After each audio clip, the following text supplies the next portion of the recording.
your generation, like pretty much all the generations are out on Israel unless you're like 45 or above, essentially. Right? You don't really know anybody who likes Israel. Not really, no. Yeah.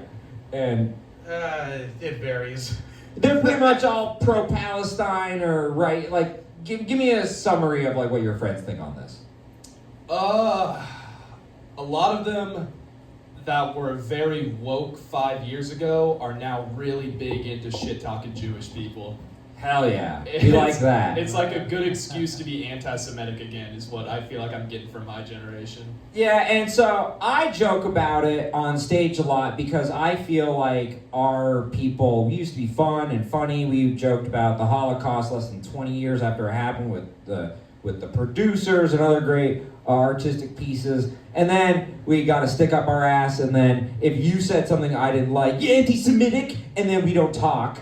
And that's not a good way to go about it. So I like to do Jew jokes on stage, and but in the end, yeah, it is a troubling trend. I saw this recently. Like, these are people who follow me, right? And they posted no juice box emoji.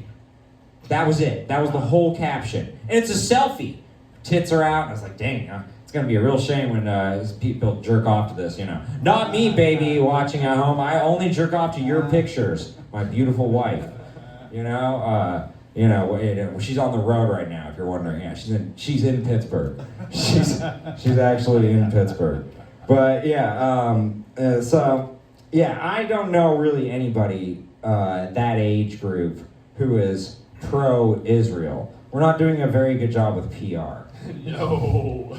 Yeah. Did you see the thing? They were like, there's a group of Gen Z people trying to boycott Jerry Seinfeld shows. Like for him being Jewish when we should have been boycotting them for not being funny. Like we went after the wrong reason there. Do you know what's funny? I do, in my bag back there, I carry around a Jerry Seinfeld book. Just like for when I'm bored, it's like, at these mics. But yeah, he is very funny. But yes, it's so funny because he is the most milquetoast comedian possible. I've listened to his albums many times. He says damn and hell less than 2 times per CD. That's the swear words, right?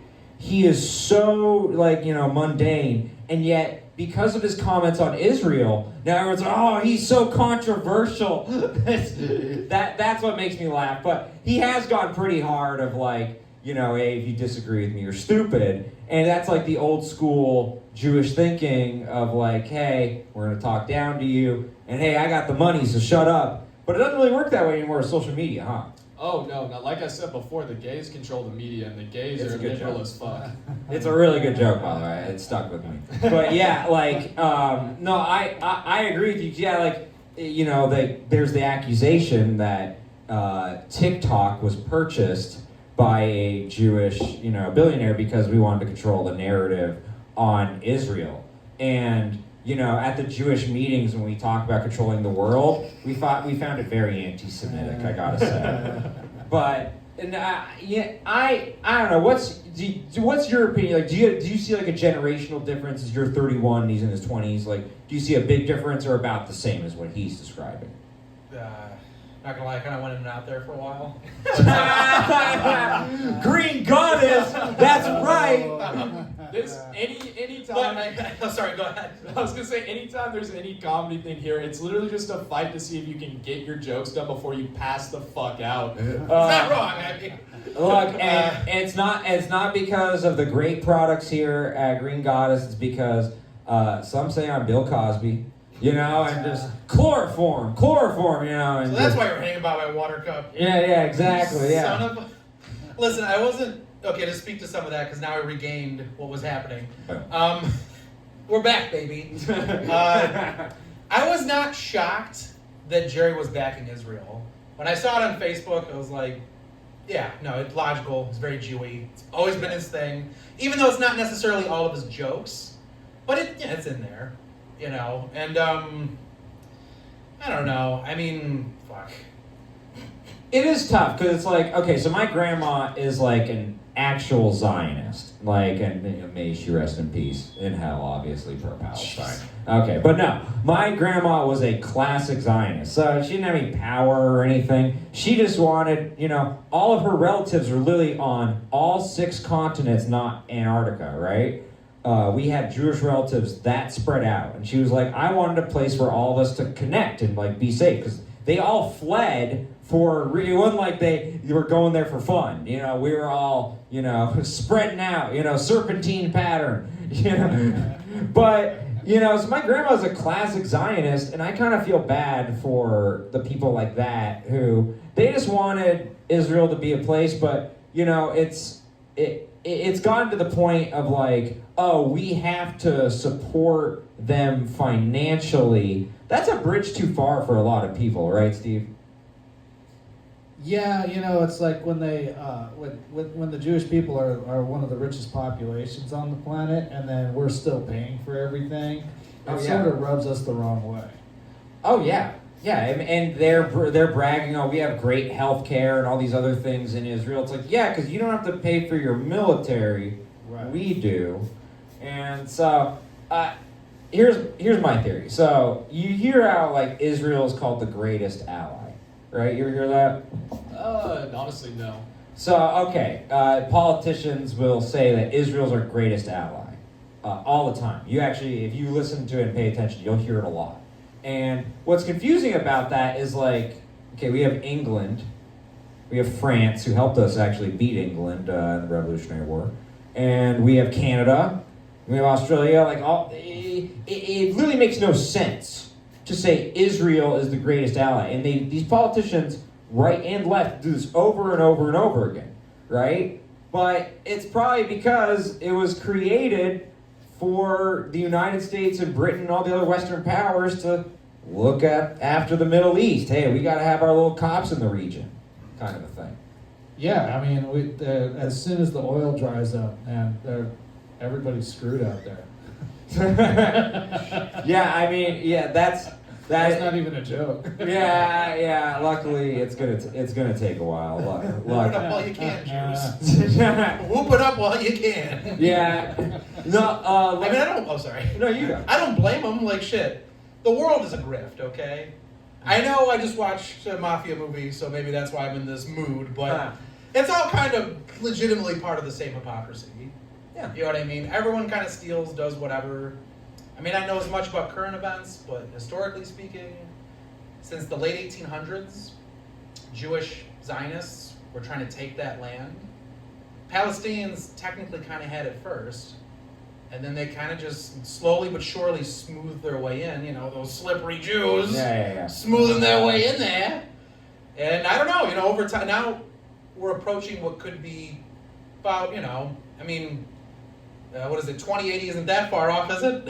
100 years will pass before you know it. Yeah. And who knows, by then, maybe Palestinians will come up, or maybe when the oil dries up, they're like, all right, see you later, Jews. It's been nice. At least they're doing what they can. Shoot, in the Middle Ages, in certain villages, when shit would go wrong, like, I don't know, the field burns down, they lose the crops, they blame the Jews. Like, someone's not praying the right way. It's the Jews! Yeah. And a lot of, anti-Semitism is a tale as old as the world itself. So I don't blame the Jews for doing what they could to secure some fucking land. That's all I'm saying. You cut the deals you gotta cut. That's a great secret to success, is blaming If the any Jews. of what I said is true. No, I really, I don't blame them. No, I really appreciate your perspective. Now, my Israeli cousins would say, like, oh, well, at some point it was under Jewish control before even what you were talking about, but I don't think that's, like, irrelevant either. Like, in the end, unfortunately, like you said, this isn't like a good society. History is written by the winners and people who win wars. Thank God all the winners were the good guys, right? Right? How convenient. Hell yeah, brother. Woo, it's scary. Or what if we lived in a perfect society and we have to think for ourselves? But yeah, like you're saying, like there's all these different competing motivations. Like, yeah, Israel is trying to expand, right? But, so is Russia, China right now. So look, there's criticisms on all sides. I certainly don't like it when Israel kills the aid workers and the press, right? So there's a lot of different ends to this, but I think ultimately, you know, I just want America to have a better relationship with Israel by not paying for their stuff, because when you pay for like the paying for the stuff, it's creating so much animosity. I feel like that would be a great first step. Yeah, I feel like we should just pay them to do the policing we got them doing out there and just call it what it is and stop paying for all the other stuff. And then, you know, I don't know. Yeah, pay for like an individual channel rather than the whole package. I actually do like that because, yeah, in the end, we're not getting our bang for our buck right now. It's like, we're like paying for streaming. We're paying for everything worldwide. We just yanked the funding from NATO and all those other places where, you know, we were paying for the defense of Eastern Europe, and the Eastern European countries weren't paying in anywhere near as large a percentage of their GDP as America was for them. And it's like, you know, Trump went in there and says, you know, why don't you pay for some of your defense at least what we're putting in? And then he pulls the funding and everybody cries about it at the end, but it's like, hey man, we've been paying for all this for not just Israel, but all our other interests abroad for a really long time.